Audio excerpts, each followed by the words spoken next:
Godwin Abumusi, president of the Nigerian Union of Pensioners, has threatened to lead union members to protest naked if their welfare is not improved amidst a call on the government to fix 100,000 naira as a new national minimum pension. The NUP president warned that anything short of their demand will lead to union members embarking on this said protest. Last Thursday, the Nigerian Labour Congress (NLC) and the Trade Union Congress (TUC) gave the federal government a 14-day ultimatum over the rising cost of living in the country.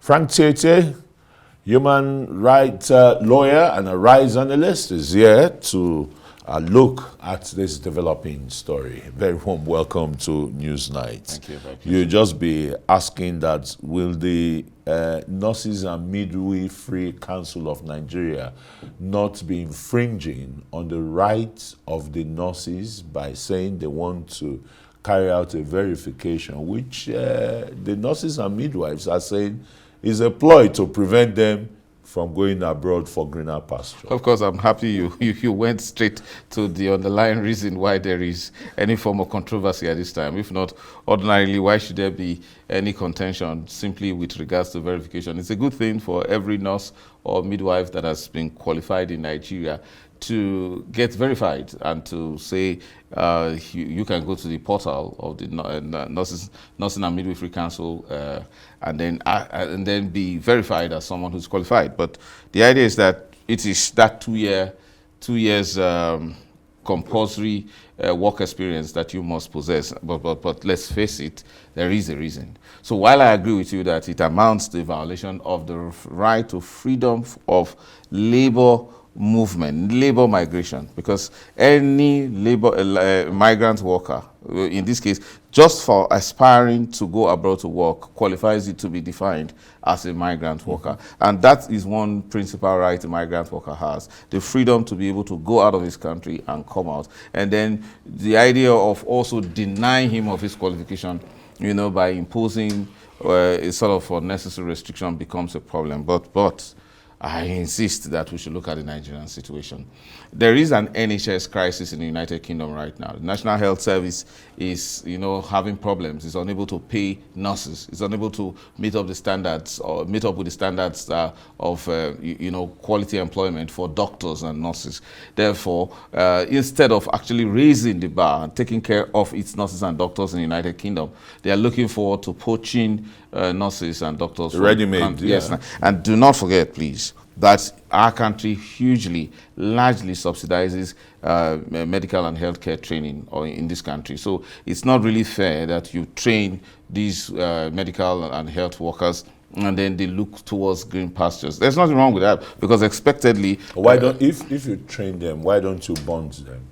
No, you see, it becomes the real challenge. So here is the United Kingdom being unable to meet the standards that will be attractive to its doctors and nurses, but those standards are very much attractive to Nigerian doctors and nurses. So instead of the NHS, that's an irony of two worlds. Very interesting. But again, the Nigerian nurses and doctors must also appreciate, especially midwives, I must say, must appreciate that it's not all too rosy when you get to the United Kingdom or the United States. Apart from this, now, first and foremost, it's also an attestation that you have quality nurses and doctors in our country. That's the reason why the United Kingdom is willing. They are well sought after. Yes, it's willing. Yeah. But again, it's not in the best interest of Nigeria to have a country like the United Kingdom not being able to keep its own doctors and then willing to now attract Nigerian doctors and nurses. This is a matter of policy. So let's look at what the Nursing and Midwifery Council has done by saying that, look, perhaps this is in the best interest of the Nigerian people. You've got to have these nurses around. You have to keep them, stay for 2 years. Other governments or other administration or other councils may have been more drastic by saying 5 years, because Do you know what it takes to train a nurse in the United Kingdom? But in Nigeria, it's just about a few millions of naira you can train a nurse. But in the United Kingdom, it's something else. You're talking about thousands of pounds, in school fees and all in Nigeria you pay next to nothing, except for the showing up and then taking care of the other logistics that go with the training. So it's subsidized. Yeah, if the government can subsidize the training of health workers, why can't it meet international standards for their payment? The United Kingdom is unable to meet international standards as we speak. That's why its doctors are always going on strike. And that's why the nurses are now turning away from the NHS and then joining private service. But please, this is not an excuse to the Nigerian government for not making nursing and midwifery and, in fact, healthcare work to be attractive. They should be put in a special class and be paid heavily, well, because it's a sacrificial work. And then they should be given a lot more honor. The truth about it is that life, as someone who practices in the human rights field, the first and most important right to be considered is life. And then we're dealing with workers who protect life. And then you need to look at the parlous condition of our healthcare centers. They are bereft of, quality services in terms of available nurses and midwives. Former President Buhari in 1983 called mere consulting clinics. Yes, on that, and that's unfortunate. But again, they are still mere consulting. No. You see, to a large extent, when you see that what predominates the mind of every health worker in Nigeria, almost every health worker in Nigeria, is that they want to see greener pastures. And that's wrong.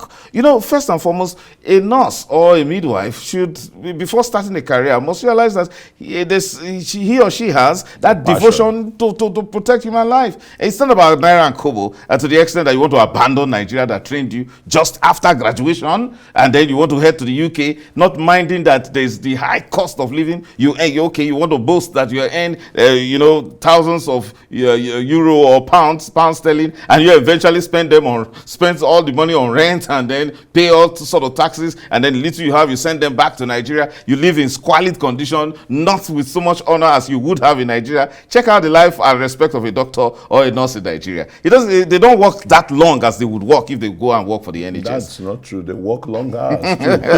Even in Nigeria. They are overstretched.